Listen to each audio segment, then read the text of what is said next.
In this video, I want to show you how to reset your Logitech mouse, that is the M185. To do it, simply go on the back, open the panel, and we need to turn off the mouse. Make sure over here you switch it off and also remove the battery.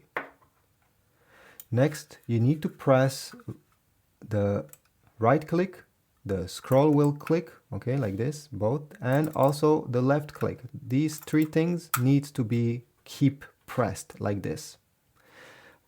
Do not remove your fingers from there.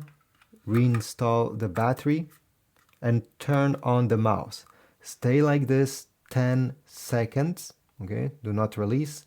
And after 10 seconds, your mouse will be resetted. You can lift your finger and connect the small dongle in your computer again, and it should work the way it's intended to work.